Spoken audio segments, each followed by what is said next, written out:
We are proud to have Remitly on board as our headline sponsors until the World Test Championship final in June. When it comes to family, no matter how far away they are, they're always close to our hearts. Perhaps it's why millions of people trust Remitly to send money worldwide. It's easy to send money quickly, safely and affordably, and with Remitly's great exchange rates and low fees, more of the money you send reaches the people who matter most. Because at the end of the day, family is everything. Download the Remitly app today and enjoy a special offer on your first transfer. Hello and welcome to the Wisden Cricket Weekly podcast. The Test summer is upon us. We are just hours away from the first Test of the summer, England-Zimbabwe at Trent Bridge, the first of 11 potentially era-defining tests for the Stokes McCullum team. We'll preview the test, talk about the England white ball squads that came out last week and get stuck into the latest round of county championship action that saw several very exciting finishes. I'm Yas Rana, and with me today are Phil Walker and Ben Gardner. Mark Butcher will be joining us later in the show. But before we start, we've been very, very, very busy on the old Patreon. So from just £5 a month plus VAT, you get daily episodes after every day of England international cricket. An extra weekly show. This time it's an interview with Zimbabwe stalwart Sean Williams, who you'll hear from later on in this episode. There's a county championship roundup pod each week too. So in May alone, subscribers get 28 podcasts in the month. We also do prizes. So yesterday we had a competition and the prize for that was 4 tickets to the England West Indies ODI at Edgbaston, as well as 2 Wisden Brollies. We'll be running similar prizes for our loyal Patreon supporters across the summer.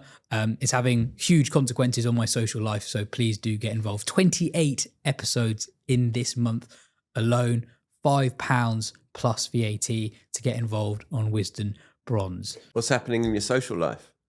Well, I just can't really do that much when you've got 28 podcasts in a month. Is it holding you back?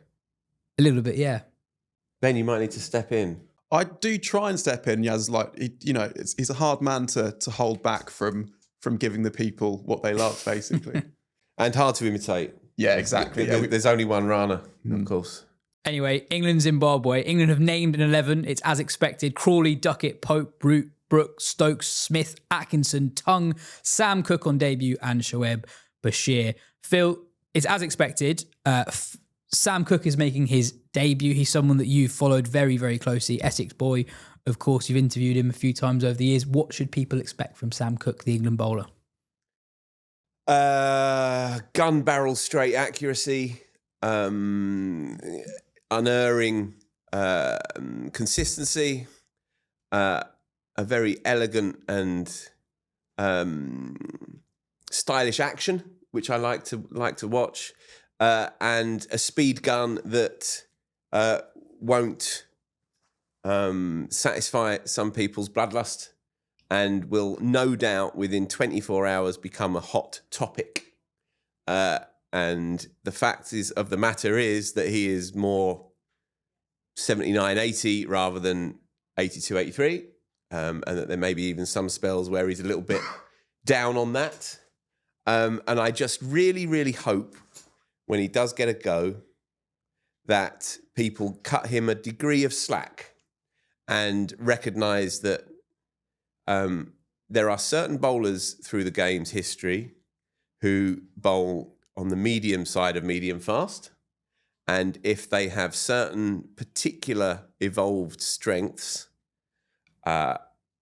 more so than anyone else in that particular category of skill, that discipline, then they can be successful. And the test game is littered with these people. And you can name any number of them top of your head, and they don't have to be English players either. You know, I was reading about Terry Alderman, for example, the other day, because I was doing a thing on the 80s, and he was sort of kryptonite for batters because they made about 4 different decisions before they finally got their front pad blown off. Philander is another good example. This is not just the domain of English seamers to be on the medium side of medium fast. If you are especially good at the thing that you do well, and he is, and the one thing that I'm sure of is that he will live on off stump throughout that test match. And if he gets another test match and another go, as he should, because he should be given at least half a dozen games to see if he can cut it, then he will live there. Ball after ball, hour after hour. Now, there is some value in that cricketer. It might not be immensely sexy anymore. It might be slightly damned with faint praise. And certainly, you can bet your bottom dollar that the press and the punditocracy and the social media crowd, they will be jumping all over the speed gun, and there will be photographs of it doing the rounds. Oh, there's a 78 MPH. What kind of chance has he got in Australia, etc., etc. You can hear those arguments now before he's bowled a ball, and he will know that. All I say is give the kid a chance, because what he does well, he does exceptionally well. There's a spell that he bowled against Surrey at the start of the season on a really, really flat pitch late in the evening, and he was brilliant. He gets Dom Sibley out, and then he's bowling to Ollie Pope, and Pope plays and misses something like 5 or 6 times in a 10-ball spell. He's not just accurate, and he doesn't just get the ball to wobble off the seam. He moves it through the air as well. I remember being in Taunton for the championship decider in 2019, and that week all the chat was around Jamie Porter. Jamie Porter was left out of an England squad that was announced during that Somerset-Essex game, and he was very much the popular, why isn't he in the squad? But I remember watching Cook that week and thinking, hang on, this guy's really good. This guy might be better. And I think the Philander comparison is, well, I'm not saying he's going to be as successful as Philander, but he is so accurate, and he gets good players out. I think he's got a chance in Test cricket. I'm not saying he's going to nail it, but I think he's got as good a chance as any recent England debutant with the ball. Yeah, to my mind, the equation is pretty straightforward. And look, he might not be the answer in the end, but I look at English seamers, and I think that on pitches with spice and life, Sam Cook's going to go fine, going to go well. On pitches that don't offer you very much and you have to play attritional cricket, then he's going to be valuable in the context of England's 4 or 5 man attack, i.e. there's going to be thrusting quicks, wicket takers, in inverted commas, there's going to be 5-4 leg side fields, there's going to be leg theory, they love the bouncer ploy, and so on and so on. You also need someone at the other end on a flat one when Australia are put up 520 or whatever, or it's just not going to break up for a day and a half in Adelaide or wherever it might be. You need someone else who can provide that degree of control. And Stokes puts a high tariff on his wickets, as he should do. He keeps fields up against the spinners, for example, when it's not turning. He plays on the egos of batsmen, and so on and so on. He plays on their patience. You need a bowler that you can absolutely rely on to go at 2.5 and over. Anderson, even when he was less effective towards the end of his career, and especially, say, in second innings, he was less effective, but he still provided something of value in Test cricket. It's a 5-day game. England like to play 4-day cricket, but it is 5 days. And look, against a crack side this summer, and then down in Australia, I think there is value in a bowler with his kind of components. And as I say, in the end, it might not work out for him, but there is definitely a place for that kind of cricket. We've gone through his numbers before in the pod. Basically averages 18 in the championship over the course of his whole career, and his breakdown of his numbers against top 6 batters is as good as anyone, and actually there's barely a difference between his record against the top 6 and the bottom 5. And also, Ben, we were just talking about it before we started recording. He's a grown man making his debut for England, which doesn't always happen. They're often children.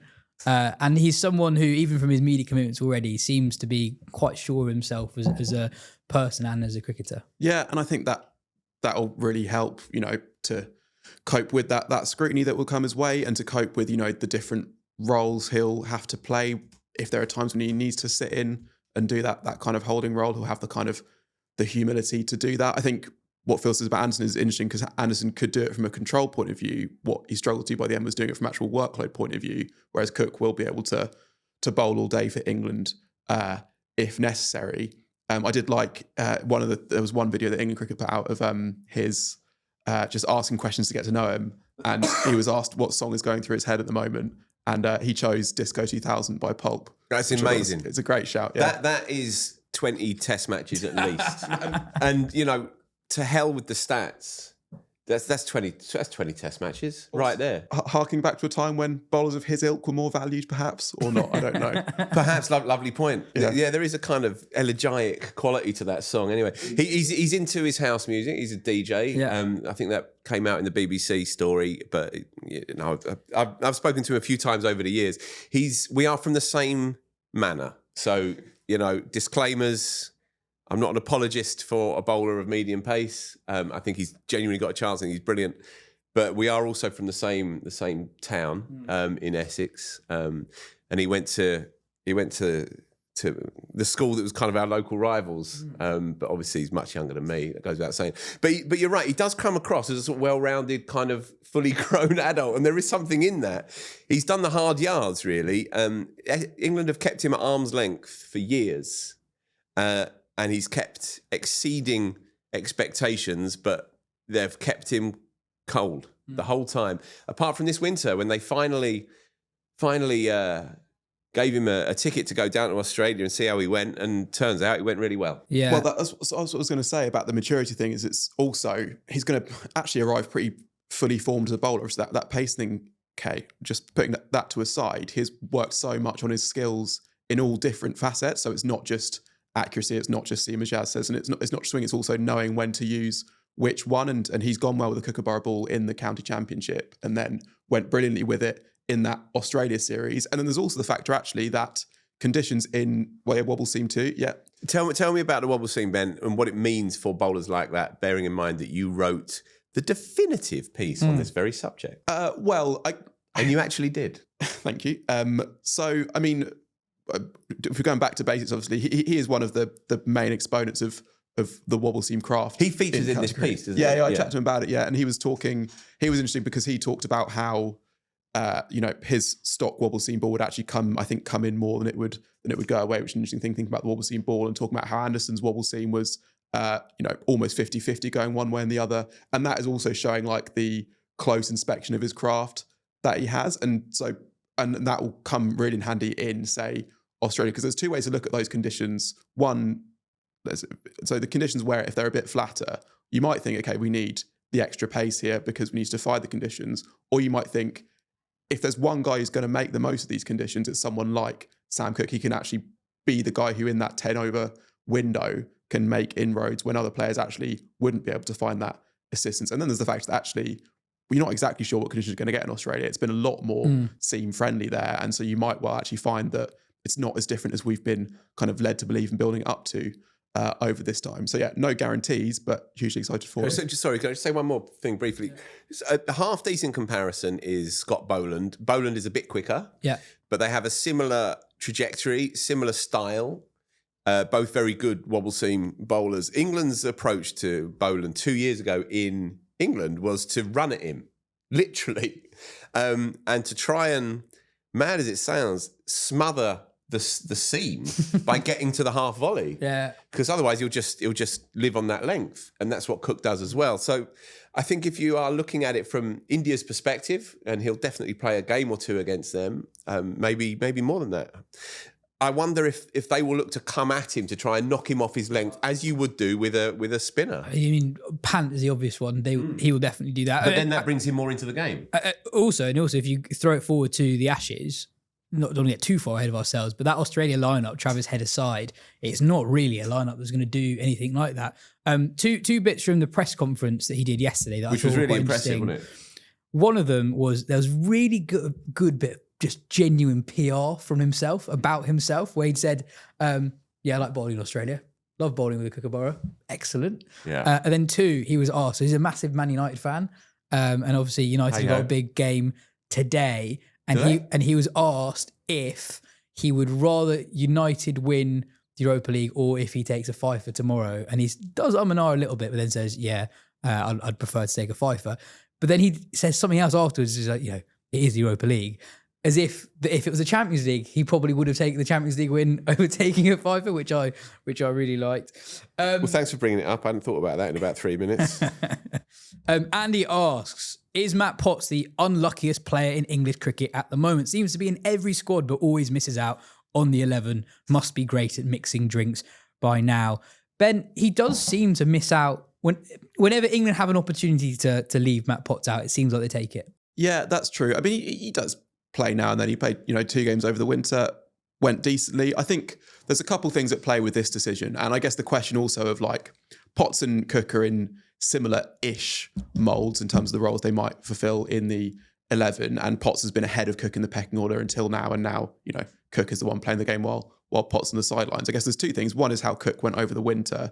But I think it is also, and it's not even so much about, I think, learning about Cook and what he can do this week. I think they will, I would be surprised if England were too surprised at how he goes or not. It's more just that just getting him into having played a game of Test cricket will actually be valuable given what's coming up. Like if he plays against India or say he doesn't play a game in that series, you don't want him to be making his Test debut, second Test of the Ashes when it's on the line. I think it's kind of more about that. And Potts is unfortunate from some point of view. And I do think there is a potential for England to just think that they know exactly what he can do and exactly how good he can be a little bit too much, because whenever I watch him, I'm impressed by him, and I think he can get really good players out even when conditions aren't, super bowler friendly. And that, you look at everything that he offers, and there's not like, he's not maybe quite as skillful or even perhaps as accurate as a Cook might be, and he's obviously not got that express pace, but he's a real competitor. He's got a real heart, and I think that he's also a really hard worker and a smart guy like Cook, and I think he can, like, all of that together can add to slightly more than the sum of its parts in some ways than England see it. So he's a little bit unfortunate, but also I do think there is an element where they just are trying to build this group of 10 bowlers who have all played a bit of Test cricket and that they know enough about. And unfortunately, Potts played so much at the beginning that they think they know what they're getting from him. Yeah, basically. so it's not a indication of where Potts fits in their ranking of the seamers. It's more, let's have a look at Sam Cook before the Big Ten Test. JNP asked on the Patreon, if Stokes breaks down and can't bowl versus India and or Australia, what does this do to the team structure? Who replaces him as a player? If Stokes can't bowl, would it be better for him to deselect himself? Before I throw it to you, Phil, in Pakistan, this is basically what Stokes did. That first test in Pakistan, Stokes was clearly fit enough to bat, but not to bowl, and he doesn't select himself. Obviously, that wasn't how England framed it, but that is basically what England did in Pakistan. Yeah. I mean, it's never not going to happen at home. It's not going to happen against India.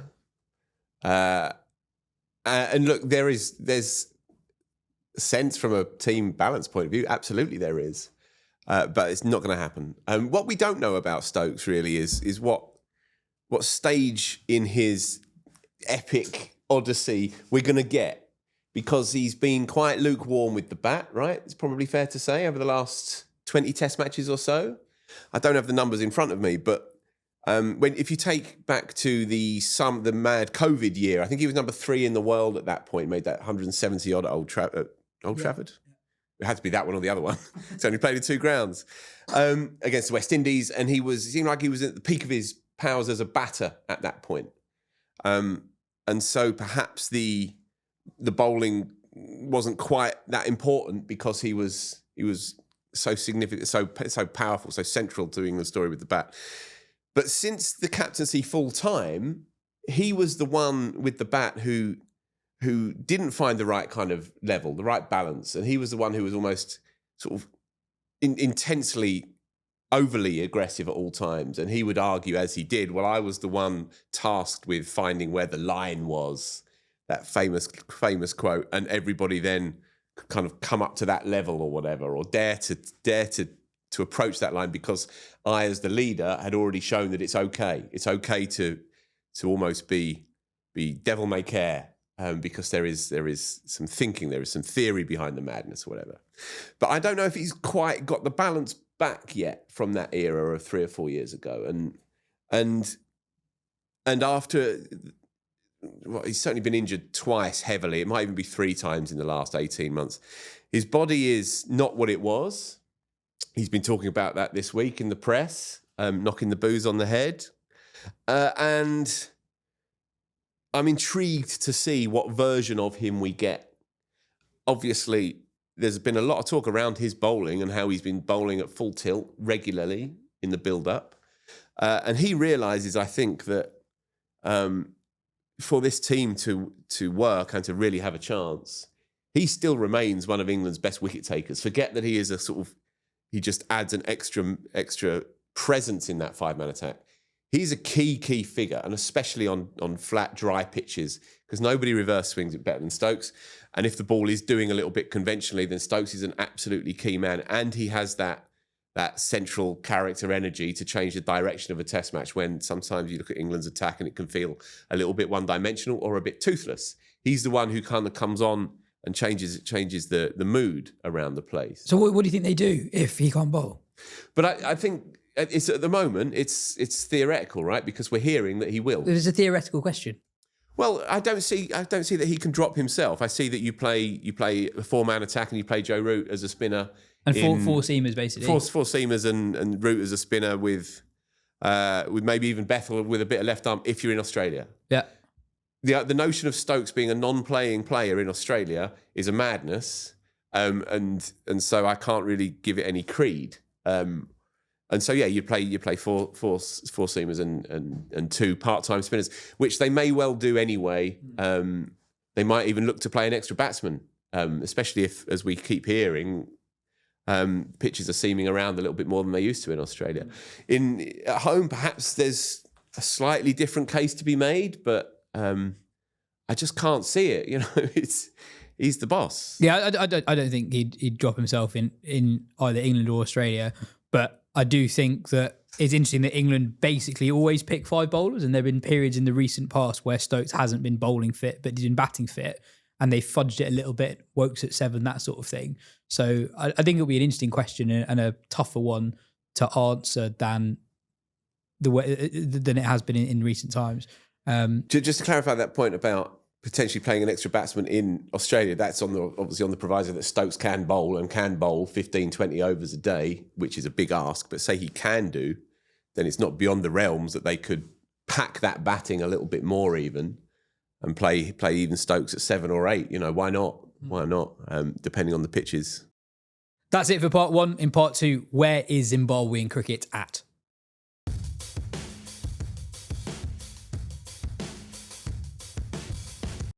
Ben, Zimbabwe are playing 11 tests this year. They haven't played more than 6 tests in a year since 2005. How has this happened?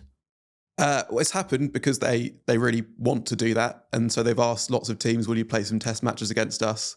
And those teams have said yes. And they're, losing a fair bit of money while doing it. I suppose losing, I guess spending is the thing. Like they want to play test cricket and they're using the funding that they get to make that happen, which is great. That's kind of what that money is for in a way. Within that, there was an interesting interview done, a very good interview done on Cricinfo with the bigwigs at Zimbabwe Cricket about this decision and this change in their philosophy.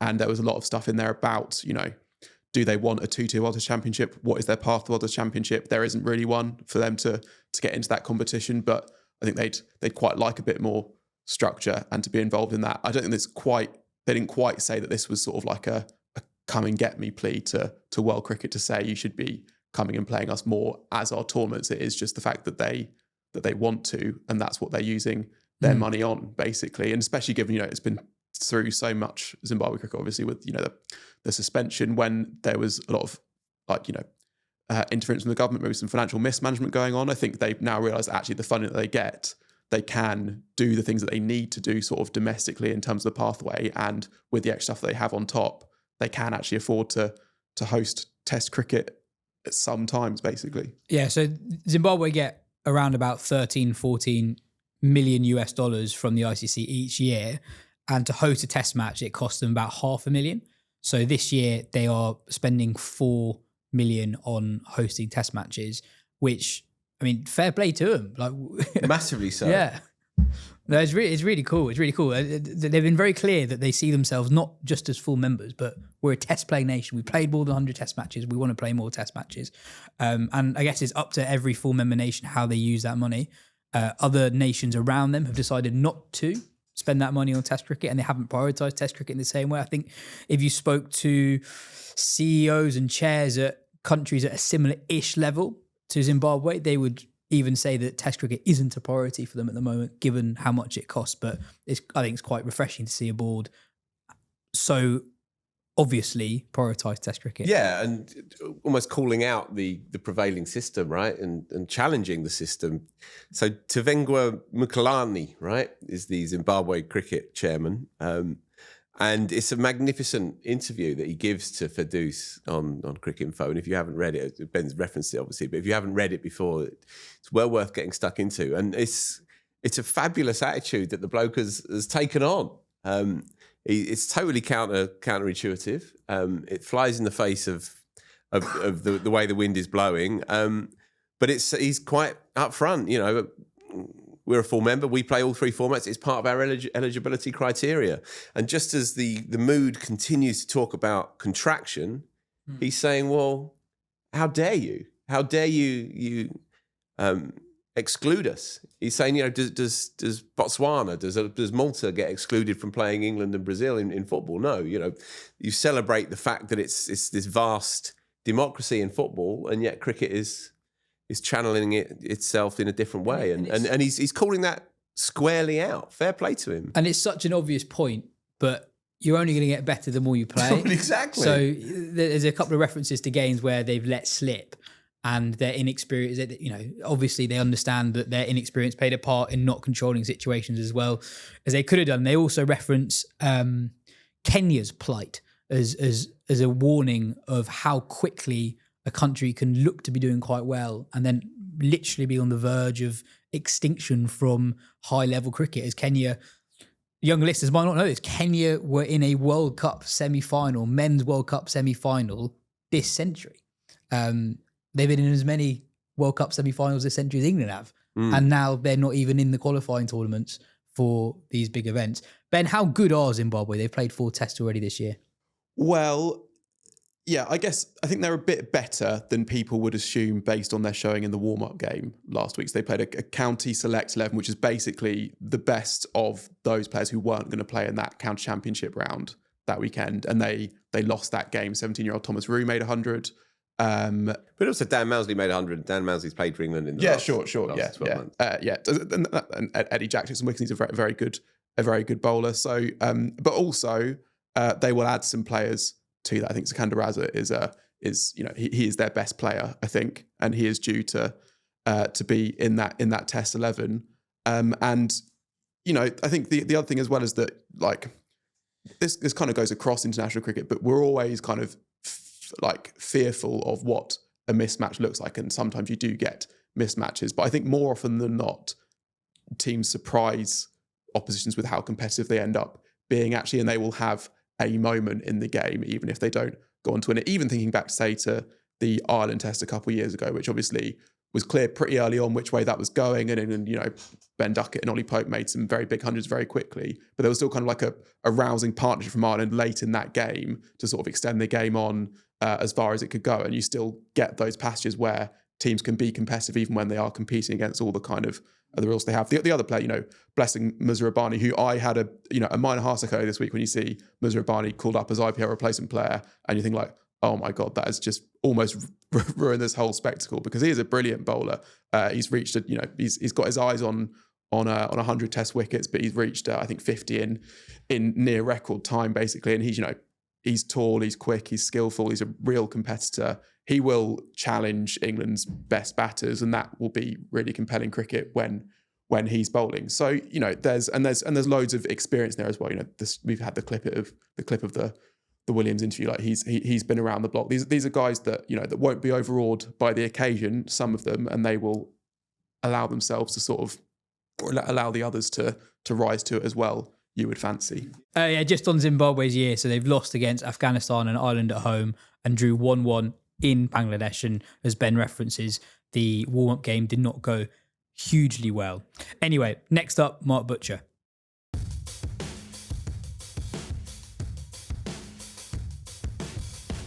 Butch, it's time for the first test of the summer. It's exciting. We don't need to talk about speculating about who's going to be in a test squad. We can actually talk about some real English test cricket, which is exciting. For younger listeners, they won't remember Zimbabwe coming over. The last time they came over was all the way back in 2003, James Anderson's test debut. You were in the slip cordon for that game at Lord's. people won't remember just how strong Zimbabwe were in the 90s and early 2000s. They were a really competitive international unit. Yeah, certainly were. In one day cricket in particular, go back to the 99 World Cup final in England, they would have made the semi-finals perhaps if Herschel Gibbs had held on to Steve Waugh at mid-wicket. And with they were brilliantly led by Alistair Campbell, who's going to be joining us on the Sky team for the Test match. Neil Johnson was a standout player at the time for them. Heath Streak, the Flower Brothers, Henry Alonga. They had a very, very competitive side, and even in Test matches, I think the Test match that we played against them at Lords. They were perhaps just starting to be on the wane then in 2003, but still had sort of a lot of recognisable names and players. And so, there was a period there in the 90s. Obviously, there was the famous, the infamous Bumble outburst during that Test tour that England made in Zimbabwe. I think back in '96, the We Flipping Murdered Them Test match. Where Zimbabwe were good enough not only to sort of control Test matches, but also to highly frustrate teams who were supposed to be better than them. And so it's been a nasty fall, really, I suppose. Now I have a soft spot for them. My old man was head coach for Zimbabwe between sort of 2009 and 2012. Loves the place, loves the people, as do I. And it's been a long, hard road for them to sort of get back to a point where they're playing a lot more Test match cricket. I mean, this year is a bumper year in terms of tests for them. And it's great to see, the game has tried very hard, I think, over the last 20 years to sort of be more inclusive. But it's come kind of almost at the cost of teams that were in it as part of major players in Test match cricket. And have kind of fallen by the wayside. So great to have them back, and and hopefully it's a big year for them in Test match cricket throughout, and they can sort of re-establish their credentials that they fought so hard for back in the 90s. One name to keep an eye on this week: Blessing Musrabani. He's a giant 6'8" seamer. Tell us what he's about. Well, I mean, he's genuinely quick. Really sort of loose-limbed action, can get remarkable bounce, as you'd imagine, from somebody of that sort of height. Is pretty well travelled now in terms of franchise cricket. I last saw him in playing for Karachi Kings in the PSL, not this year, but the year before, so 2024 season. And he's very, very handy indeed. A little bit wild at times. And can get a bit carried away with the short ball. I think he's actually admitted that himself, but can be really, really challenging with the new ball. And if hopefully he has a good Test match, and he will go a long way to making Zimbabwe competitive if he does. Amazing record this year. So as you alluded to, Zimbabwe are playing 11 Test matches this year. So they are the busiest Test nation in 2025. So they've already played 4 games. And Musrabani is the leading wicket taker in the world game at the moment in 2025. And it's included a streak in which he took 6 in 3 consecutive Test matches. And he became the first player to do that in Test cricket since Malcolm Marshall all the way back in 1988. And also Sikandar Raza, he's another one. He's another very well-known figure on the white ball circuit. He's got a good Test record, averaging upwards of high 30s with the bat. He's on his day, he can really take a game away from the opposition. Yeah, I mean, he's a fantastic cricketer. So somebody who has made the very difficult number 6, number 7 role in T20 cricket his own. He's a genuine finisher. Very handy off breaks and a brilliant fielder. So it's great. There was a little bit of talk that he might not make it for the Test match, with the PSL having been pushed back. But he's going to be here. I don't know if he'll play. I mean, obviously the conditions wise, I'm not entirely sure, but you'd imagine that the pitch would be well, lively is probably not the right word, but it would certainly be favouring the seam as far as England are concerned.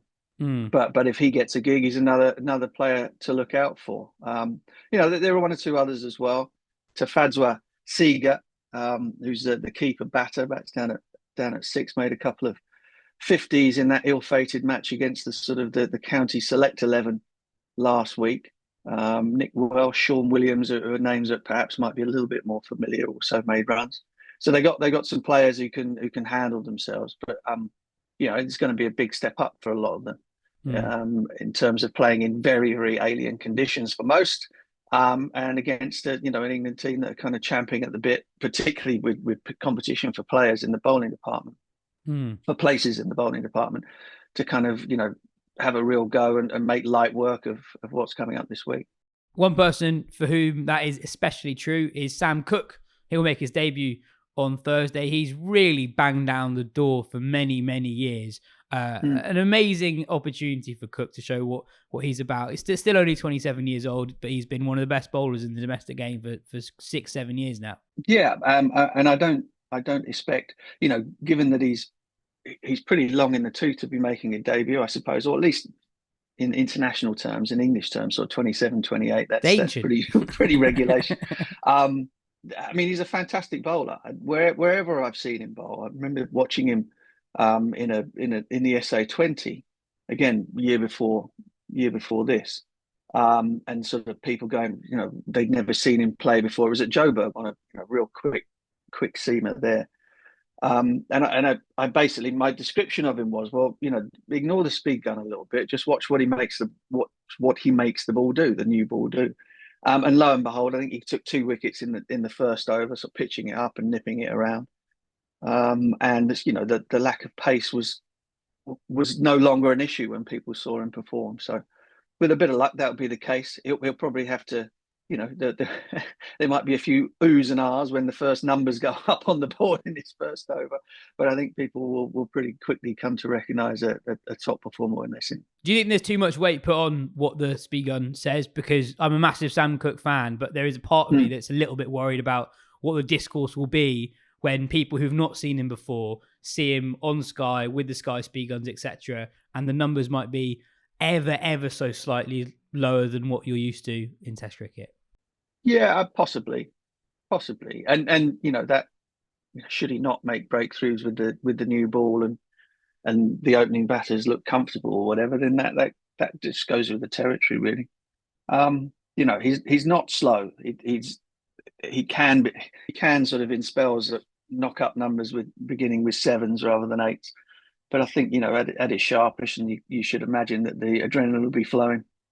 That he'll be sort of Anderson at the back end of his career pace at the top end, you would think.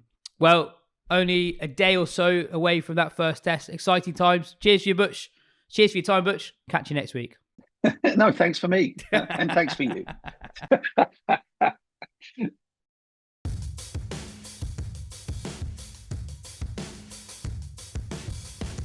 This week's Patreon Extra episode is Joe's interview with Zimbabwe stalwart Sean Williams. Since the start of 2020, this is a great stat, no player with at least 500 test runs averages more than Sean Williams in test cricket. He made his international debut in February 2005 and is still going strong. Here's a snippet of that chat. Having debuted back in 2005, he's gone on to represent his country on more than 250 occasions, playing in 6 World Cups and making over 8,000 runs. A scorer of 8 ODI hundreds, he's also made 5 centuries in 19 tests. And later this week, 20 years after his international debut, he will play his first ever match against England. Welcome to the show, Sean Williams. Thank you. Thank you for having me. I was going to introduce you as the longest serving current international cricketer, but it's been pointed out to me there's an Argentinian fella by the name of Alejandro Ferguson who made his debut back in 1994. So apparently you've got some way to go yet before you I don't think I'll beat that. That's true. But nonetheless, you have got a lot of international cricket under your belt. So we're delighted to have you on the show and to hear all about it. As I said at the start, the big test match against England just a couple of days away as we speak. It's amazing to think after all these years and all these matches that you'll be taking on England for the first time, because you've not played against them in any format, right? No, I haven't. The only time I bumped into them was in the T20 World Cup down in Cape Town. Yeah. That was one time. I actually didn't play in that game. But yeah, I think Kevin Peterson was quite new in the team at that stage. Paul Collingwood was still around. Yeah, it was a really strong England side. So yeah, a lot of years have passed since then, and a lot of years have passed since Zimbabwe were last over here for an official tour. I think you'd have only been 16 when Zimbabwe last toured England. That was obviously Jimmy Anderson's debut. Do you have any memories of that series? Were you watching back home? Yes, I do. I remember, I think it was Charles Coventry, a good mate of mine, that also came across and made his debut for Zim. I think it was an ODI series, There's a tri series involving South Africa as well. Yeah, because there's Stu Matsikinyeri, Tatenda Taibu, they were all around then, and also fairly new to the team at the time. So yeah, and I remember Streaky, obviously, and Wishart, Carlisle, Vermeulen, all of those guys coming up. And do you remember much from the series? Were you watching it closely at this point? I'll be honest with you, the biggest thing that sticks out for the series was Charles Coventry not being able to play the short ball from Jimmy. So that was the one thing that stuck out to me. But yeah, and remember Taibu and Stewie having an interview on top of a castle or something. That was pretty cool. Oh, that would have been up at Durham. Yeah. In fairness, Jimmy was pretty sharp in those days as well. Yeah, for the gas. So. Yeah. Sean, you come from a family steeped in cricket, don't you? I know your father and brother both played professionally. Cricket in the blood? Well, not really cricket, more hockey. Okay. My mom was a gold medalist in the 1980 Olympics for Zimbabwe. Zim went to that based on the Commonwealth countries not going. They all pulled out of that Olympics. It was in Moscow. And they ended up winning the gold medal. So that was quite something. Still is quite something. When you see the gold medal, it's pretty incredible. But yeah, my dad captained the Madabiland team where I'm from and down in Bulawayo, and then my brother as well, my elder brother Mike, he's actually my stepbrother, and then my younger actual brother Matthew, he's also played there very briefly. So I mean, it's just mainly sport, but hockey has been the main thing in our family. All my aunts, uncles, everyone. And did you play a lot of hockey yourself growing up? I did, yes. So hockey was actually my main sport growing up. It was something I was brought up on the side of the field, basically. So, I mean, with my mom coming back from an Olympic gold medal, that was the main thing. And my dad captained Zimbabwe, my brother captained Zimbabwe. I'm not sure if my mom was captain, but we just played hockey. And I remember getting selected into the Zim national side very young to go to the All Africa Games in Nigeria. But then there was quite a few political issues that the team ended up getting changed at last minute, and I ended up returning home, which was actually a blessing in disguise. A blessing because it led to your cricket career. It led to cricket. The cricket came basically 2 years after that incident with the hockey, and then I found myself in the national side, obviously under very difficult circumstances, but it was. Yeah, it was an amazing ride. It all came very quick. On the hockey, I spoke to Wayne Madsen recently, who played international hockey for South Africa, played in the Olympics himself, or Commonwealth Games, I think, was it, and the World Cup. And he said he felt his hockey's really influenced and benefited his cricket, particularly when it comes to playing sweep shots, which he's kind of known for. You're also known as a strong sweeper. Do you think, is that your hockey background shining through? Definitely. I think obviously, you use your hands, your hand-eye coordination is really tested in hockey, and the speed of the game as well. It gives you that strength, and also, it gives you like this vision of space. So you see gaps and you understand how to access the ball to get the ball into that space and things like that. So, it has benefited in many ways.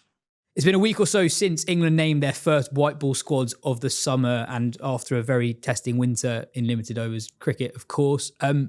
Phil, what was the most eye-catching selection or omission? Decision, full stop. The omissions.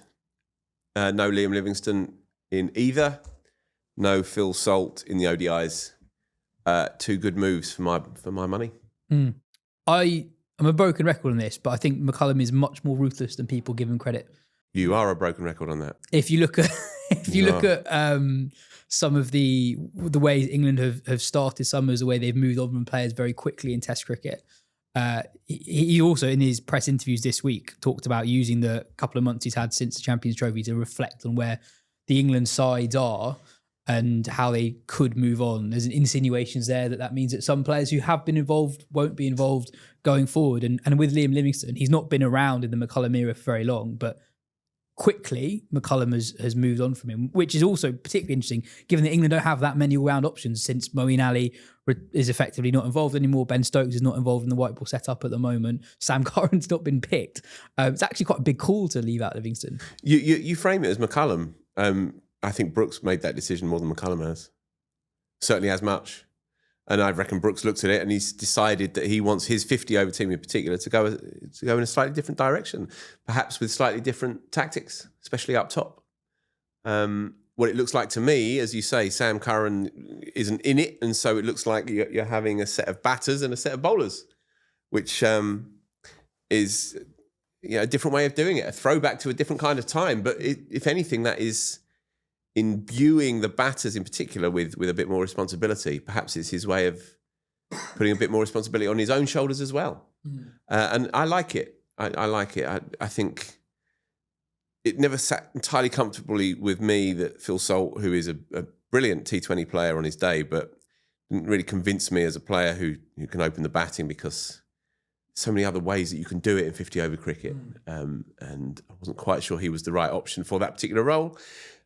So he's gone for a more, if you like, conventional-looking batting lineup, and I like that. I still think, Ben, they're going to struggle to balance the 50-over side in the same way that they struggled over the winter. Yeah, possibly. I guess Will Jacks being back in the frame can help a bit if they can, hone his off spin. He's one of the big winners in the squad. He's in both ODI and T20, as he should be. I mean, he's been good in the IPL. Obviously, Bethel as well. I think they're counting a lot on those two as spinners to basically fill that Livingstone hole in a bit. But you're right, it is interesting to go without really a full-blown all-rounder when they do kind of have a couple options. And actually even, someone like Dawson is just in the T20I squad, not in the ODI squad. He'd be another player who could sort of balance the side a little bit. But I also, I think that, I guess, patience just ran out a bit with Livingstone, and they probably think, like, you can view it two ways. You can see that he's the only option to balance the side, and also think that if we want to get to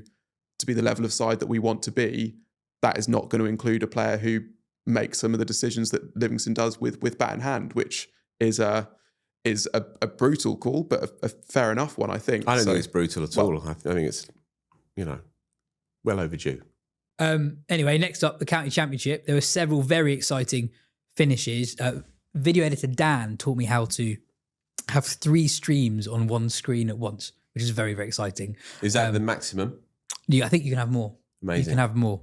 So yeah, maybe that's one for. Actually, Dan did literally explain how to do that in the Patreon. So you're getting even more than we advertise on the Patreon. The most consequential game in Division 1 was the amazing game between Notts and Durham at Chester Street. Durham won it on the final evening, after conceding 407 in the first innings. Hasiba Mead scored an amazing double 100 on day one, scored at a strike rate of about 80. And Durham head coach Brian Campbell basically explained how Durham were going to win the game on the live stream commentary on day 2. He said that if you win the toss and bowl first on a really flat pitch, it might look like a weird decision, but that's your best route to winning a game, because if you score 600 in the first innings, there's not enough time left in the game for you to win the game without enforcing the follow-on. And it's very hard to take 20 wickets in 2 days without the bowlers getting any sort of break. So actually, bowling first, scoring 600 and having enough time to bowl them out in the second innings is your best way to win it. And that is basically what they did. Yeah, it's a couple of things on that. First of all, it's really good that he goes on the streams and speaks mid-game. I think a few counties can learn from that, because it gives an insight that is really invaluable. Secondly, pitches aren't breaking up like they used to in county cricket. And I think that's partly by design as well, that, there's now 8 points for the draw. And so groundsmen and captains are collaborating on pitches which hold together a bit longer. We see it generally with scores, in the first 6 weeks of the season have been pretty high. And so by that token, it makes absolute sense that you can control the game. And this was the Stokes attitude. Derek Pringle's ringing me. Sorry, Del, you have to wait. Keep that in. Yeah, it was Stokes' theory when he became captain, wasn't it? You know, we'll chase, and it sounded a bit side of the mouth, but again, there's absolute logic to it. And look, that win more generally has again invigorated the competition. It's anyone's, right? Yeah, sorry, now just 3 points behind Notts, and sorry we've had a supposedly slow start to the season. We could have had our first live phone in then. That would have been amazing. Derek, what do you think of a Super Me's double 100?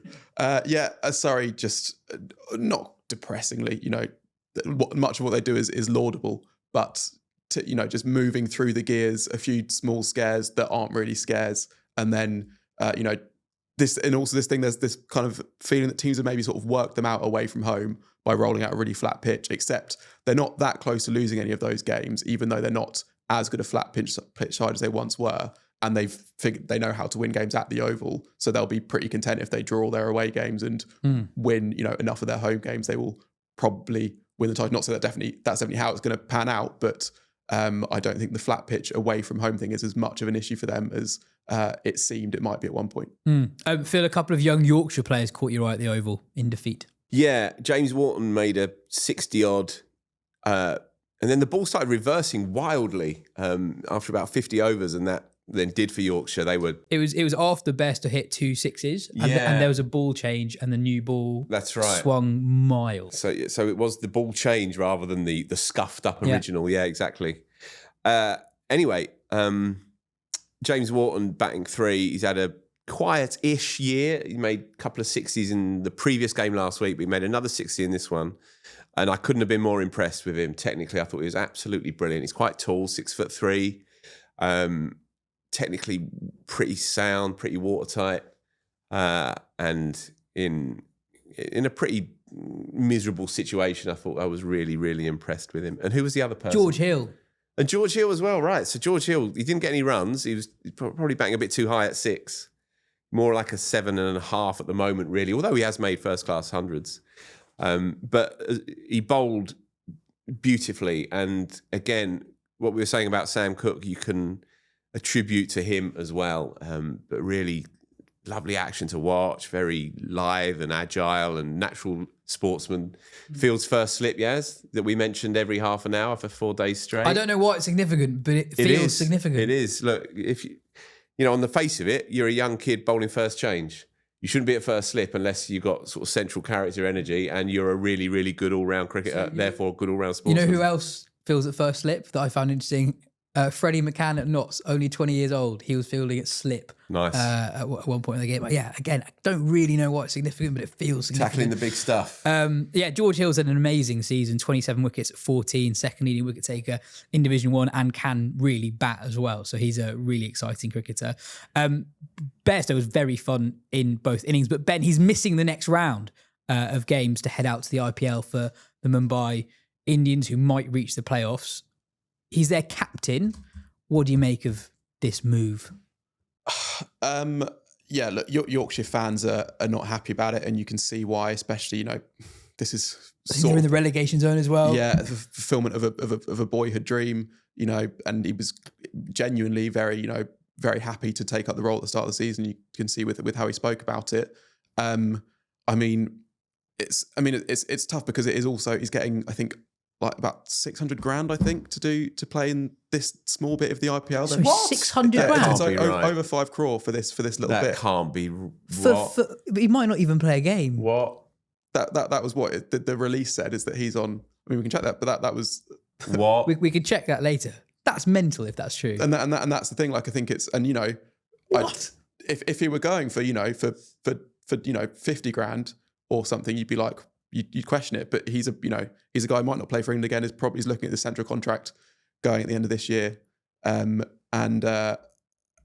is having to make a tough decision. And they've kind of made him an offer he can't refuse, I think. I'm literally googling this because it's for £450,000. So I was on dollars. Yeah, that is extraordinary. So it's like money talks, and that's the game we're in. And it's obviously a shame for the county championship, and I get why people are annoyed at Bairstow. Equally, if someone told you 450 grand to miss a week of the county championship, maybe you take it. I don't know. He should be ashamed of himself. He should rock up. My word, that really does put it into perspective, doesn't it? I think fair enough, Johnny. If I was, this is almost certainly an unpopular thing to say. If I was a Yorkshire fan, it's going to rain this weekend as well, by the way, isn't it? So you can imagine hanging back for a 2-day rain off. Fair play to him. I know this is an unpopular opinion. I would be much more worried and concerned and annoyed if I was a Yorkshire fan looking at Harry Brook and Joe Root's appearances for Yorkshire this season. Massively so. Johnny Bairstow. They played one game each. Look at other test players in the country, they play more. I know they've got very busy schedules, but I would be questioning how much they're in it for Yorkshire much more than I would Bairstow. Because, someone like Ollie Pope or Jamie Smith is playing a lot more than those two guys are. Absolutely. Ben, when Grant Stewart is good, is there anyone better? At being Grant Stewart? At cricket? Well, he wasn't good enough to get Kent victory this week. This is true. You're going to have to do a lot of explaining because I think for most of our listeners, Grant Stewart might not be a name they're overly familiar with. So he played an extraordinary innings on day one, coming in lower down the order at number 8 or 9, hitting 174 at nearly a run a ball. One of the innings of the season so far, and yet somehow not the best innings he's ever played, possibly. This was his 3rd or 4th first-class game back in, I think, 2018 against Middlesex. I think here, actually, at Lord's. Kent I think they made a middling first innings total, and then Grant Stewart comes on, with not much in his career so far, and blows them away, takes 6 for 22. They bowl out for 55, and then it looks like they might not set the kind of target that they need to. He comes out at number 10 and then smashes 100 from there. There's a century stand for the last wicket, to which his number 11 partner contributes 1. And so for that day, he was, the best, as good as a cricketer has ever been. And he does this, I guess, he's at a rate of about once every 5 years that he does it. And that's pretty good, basically. So that was fun. Worcestershire comfortably beat Essex at New Road, an overdue and well-deserved win from them because they've been much more competitive than their position in the table would suggest. Phil, Essex, meanwhile, are in real trouble. There was one very fun bit in the game when Ben Allison got rid of his younger brother, Charlie Allison, who was opening for Essex, Charlie leaving a straight one. But Phil, it was a real leave as well. It was an off-stump cartwheel job. And older brother Ben didn't really celebrate, which was nice. But Phil, your pre-season pessimism was rooted in reality. Yeah, look, they are in a bit of a muddle. Not entirely of their own making, in that Jordan Cox pulled a side strain when he was 100-odd not out or 90-odd not out. Been batting brilliantly this year, and he would have been off with England. Sam Cook obviously has now been parachuted away from Chelmsford. Dean Elgar turned up a bit late. He had an extended paternity leave, to be with his family. And Paul Walter, who opened the batting and began it really well with 90 and 100 in the first 3 weeks, I think it was, he's pulled a hamstring, so he's not featured either. So now they have 2 kids in the top 4. Charlie Allison, as you say, and a lad called Robin Das at 4. And both of them are just rookies, kids, trying to make their way, may or may not make the grade. And they're in the top 4. Wesley at 3, the skipper, is out of form, can't buy a run. And Elgar, since he's returned, hasn't got a run either. So their 2 big players are runless at the moment. That's 4 guys in the top 4 you're not really backing to get runs at the moment. Precisely. And they can normally back themselves to take 20 wickets more often than not, but they're just not. Yeah, I've just seen that news. We'll come to that in a minute. But they're just, I said but they're just not able to get it done at the moment. And my concern at the start of the year is that beneath the surface, there's not much going on. That they are a very thin squad, and that's playing out as we speak. That said, it is very congested. So they're such a strange cricket club that I wouldn't be surprised. Well, I would be surprised, but it's not beyond the realms that they can turn up at the Oval and put on a decent show on Friday, and maybe get something from that with a bit of rain around. They might get a draw. They might even do a madness and win the thing. Who can say? But at the moment, it's really, really tough for them. The big story is Leicester, right? Are we coming to it? I was about to get to that. Okay, don't worry. good. My Good, side, good. by the way, is because we just got a press release in saying that Jofra Archer is ruled out of the ODI series against West Indies, but it's just a thumb injury. It's just a thumb injury, and hopefully that means it's a short break. The press release says he'll be reassessed by the medical team over the next fortnight to determine when he may return to action. A reminder that initially he was likely to play in the England Lions India A Red Bull games. He wasn't picked in the T20 leg of the series, making him available for those games. So hopefully he's okay for that. This podcast's been a lot more live than usual. We've had a live Derek Pringle phone in. We've discovered how rich Johnny Bairstow is live on air. And now we've had a bit of India news as well. It's great. But yeah, Phil, you're right. The main story in the country is that Leicester are not just top of Division 2, but they are running away with it. They're 40 points ahead It's glorious. of third place. They beat Middlesex at Lords this week. I mean, it would actually take something. Ben, you were saying on the Patreon episode earlier in the week that you worked out they don't really need that many more points to Is that go right? up. So, well, yeah, they need about 10 points a game to get to the total that would have been enough for promotion last year, to get to 200 points, I think. So they are doing, they're extraordinary. And obviously, it's already been kind of a wild ride for them this season as well. With it starts off with Rishi Patel, their best batter basically getting injured. They find a creative way around that, promoting Rian Ahmed to open the batting. Patel's come back in. He's made a really good 100. Rian Ahmed's now at 3.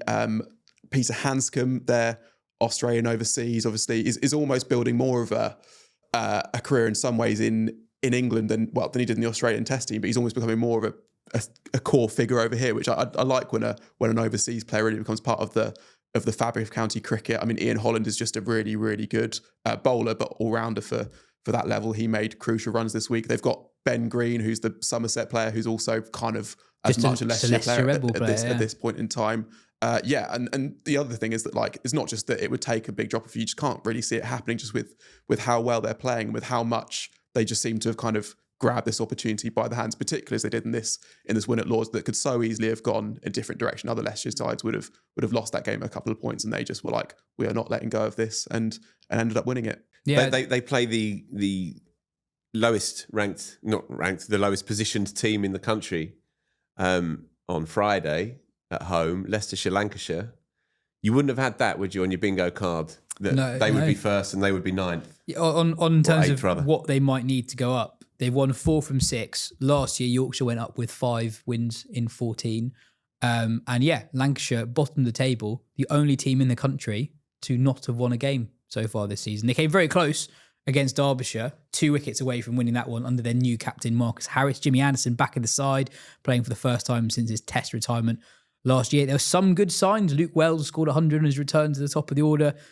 I've never really understood why a guy with 27 first-class hundreds, predominantly at the top, has been batting as low as 6 this season. But yeah, the fact that they came close to a win is at least progress for them. But it's been a miserable start to the season for Lancashire. But anyway, finally, Ben, some international cricket captaincy news. Roston Chase is the new West Indies captain. Bit of a surprise. Yeah, well, he's not played a Test match for a couple of years, and actually early this year he's kind of said, since he was named captain, that there were times when he was sort of choosing franchise cricket over Test cricket. But I enjoyed the West Indies release confirming him as captain, because they were really bigging up their selection process. They called it a groundbreaking selection process. They've gone through a whole sort of set of criteria, sort of psychometric tests they've talked about. They were very open about this is the shortlist of 6 that we landed upon. And Roston Chase came out with the best average on all those 6 tests, and so it's him that's got the job, despite not as I say, having played a Test in a couple of years. I mean, I don't think there's any doubt that he was a good Test player at points. Obviously, brilliant against England. Exactly, yeah. So, and that's, I mean, lots of players are brilliant against England and not against so everyone much else. elsewhere. He took 8 for 60, didn't he? Yeah, 8 for 64. Yeah. Beautiful. He's a good talker, isn't he? He's a smart bloke and always come across as a bloke with a bit of integrity as well. So it's not a bad selection. What I enjoyed about the focus he was having on white ball cricket, I don't really remember ever seeing his name on any white ball scorecard in the world. Then I looked in his Cricket Info profile. He's played 8 T20 games ever, not in the CPL. Maybe he was just watching a lot of it, just really focused on it. He had it on your split screens. But anyway, yeah, he's a new Test captain. That is everything for today's show. It's almost everything. Whoa. If you don't mind. Go for it. If you don't mind. I went to see Tim Key's film last night, and I want to mention it, right? Because Tim Key's a friend of the show. What are you laughing at? No, it's just a funny plug. I thought it was going to be sort of tangentially related to either charity or cricket. Hold and on. it's not just. It's I just haven't done my Phil bit saw a yet. film that you like. Oi, but shut up! I haven't done my bit. Anyway, it was like a pre-screening or an early screening of Tim Key's film. Tim Key listens to this show. Tim Key, people know about him probably, actor and comedian and all the rest of it. And he's been on the show, I think. No, Okay. he actually rejected an invite. Brilliant. To promote his film on the show. Prominent Wisden podcast rejector, Tim Key. Patreon subscriber though. But Patreon subscriber. And he's written for the magazine. So GDPR, there is he's written about 05 for the magazine. Anyway, it was his film last night and it's called The Ballad of Wallace Island. And it's just a beautiful piece of work, genuinely so. Carrie Mulligan's in it anyway. That's out soon, so go and watch it 'cause it's lovely. But I also met a chap who came over and he said, listen to the show, and his fella's called Paddy Alexander, and he's a former international cricket captain. He captained El Salvador. Amazing. In a few games. So good. Line of the night, forget the film, which again, Ballad of Wallace Island, beautiful film. Forget the lines in the film. The best line I heard last night was, I ran two of our guys out in a tight run chase against Costa Rica. And I didn't see that coming at 6:30 that evening. But anyway, nice fella, nice people, great film. Go and watch it. Just on international cricket from the Americas. So before Joe interviewed Sean Williams, Yes. he put out a thing on the Patreon asking for questions. And in his plea for questions, he described Williams as the longest serving current international cricketer. And then someone straight away said, that's not quite true. Alejandro Ferguson's been going since 94 for Argentina. And is that true? It is true. How old is he? Well, 60 he's got to be at least 45. So Alejandro Ferguson. Yeah. So Alex Ferguson, but with a Spanish first name. exactly. What year is 93? Not 94, yeah. Okay, so I guess, if he was 14, Yeah. right, okay. Amazing. We need to get him on the show, this chap. Alejandro Ferguson. Yeah. Amazing ability from the person who just went straight away, sorry, no. Look, that's what you get on the Patreon. Yeah, exactly. Folks. If that's your crowd, get involved. Okay, sorry. And finally, the offer to win a free Newbury Pulse bat for UK audience worth 350 quid is still live until the end of tomorrow, which is May the 22nd. So midnight, May the 22nd, the offer runs out, but it's still live until then. You get thrown your name into the hat to win the bat if you become a new subscriber to Wisden Cricket Monthly. All the details will be in the show notes, so it'll all be available to you. But if you do need to have specifics and you want to get cracking quickly, then you can also email us at editorial@wisden.com and we will send you all the details. The offer runs out at the end of tomorrow, midnight, May 22. The bat is a beauty and you'll be in the mix to win it if you subscribe. Cheers. That is everything for today's show. Cheers, Phil. Cheers, Ben. A reminder that throughout April and May, the Wisden Cricket Weekly podcast is proudly partnered with Remitly. Cheering the teams that we love is what it's all about. And the team we love most fiercely is family. Millions of people around the world trust Remitly to send money safely, quickly and affordably to their loved ones, making sure that more of the money they send reaches back home. Because at the end of the day, family matters most. Oh, I thought family is everything. No, that's the intro. This is the outro.